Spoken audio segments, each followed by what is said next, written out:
ఓం ఓం గణపతే నమ శ్రీ గురుభ్యో నమ హరి ఓం. ఫ్రెండ్స్, అదే టాపిక్. భగవంతుడు ఈ జగత్తు జీవితం ఇది ఒక నాటకం. దీనిపైన ఫర్దర్ మోర్ ఫోకస్ ఏంటంటే, యాక్చువల్లీ భగవంతుడు అన్ని చోట్ల చెప్పాడు ఇది దుఃఖాలే అశాశ్వతం, అనిత్యం అసుఖం ఇమం లోకం అని. ఆ నృసింహ కరావలమ సంసార దుఃఖంతో పోల్చారు.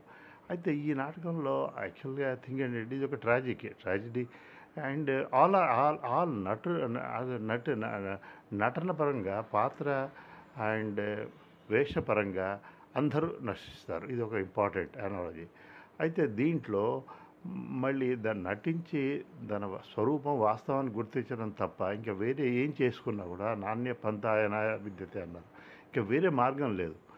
అయితే ఇప్పుడు తన వ్యక్తికి తన ఐడెంటిటీ ఉంది. తను 3 అవస్థల్లో ఉన్నాడు. జాగ్రత్త అవస్థలో ఈ వేషం, శరీరం అనేది వేషం, మరి మనసు అనేది పాత్ర, అండ్ పాత్ర సంబంధికులు ఉన్నారు. ఆ పాత్ర ఆ పాత్రకు అండ్ వేషానికి సంబంధించినవే సుఖదుఖాలు, అనుకూల ప్రతికూలాలు తప్ప అవి ఆ వ్యక్తిని, ఆ నటుడిని, ఆ వ్యక్తిని దృష్టిలో పెట్టుకొని కాదు.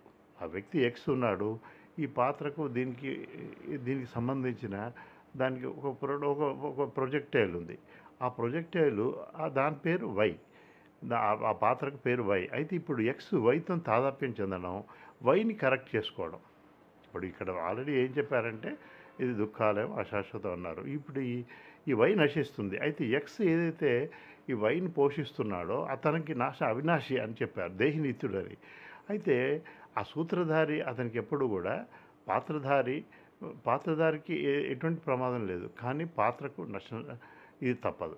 కానీ ఇది రియల్గా ఇది ఇంకోటి. ఈ వ్యక్తి ఏంటంటే పాత్రతో సంబంధమే కాకుండా ఆ పాత్ర వేషం, మరి దాన్ని ఆక్షేపించడం వల్ల వ్యధ ఎక్కువవుతుంది.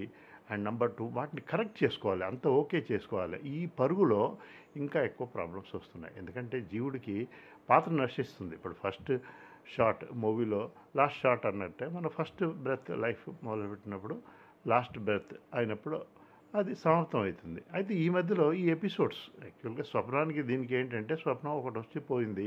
ఇది కూడా అంతే. ఫస్ట్ ఎపిసోడ్ పుట్టినప్పుడు, తర్వాత లాస్ట్ ఇది ఉండదు. అయితే తాను ఉంటాడు.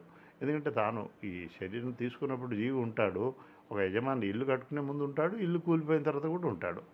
అయితే ఇక్కడ ఏంటంటే వీటిని ఆశించడం, భంగపడడం, ఇది చాలా భయంకరంగా ఉంది. ఎందుకంటే ఇక్కడ ఏంటంటే దుఃఖం ఉంది అండ్ ఇది నశించిపోతుంది. నటన పరంగా తనకేం లేదు, ఎందుకంటే శరీరం పోయిన తర్వాత కూడా తాను ఉంటాడు. హరి ఓం.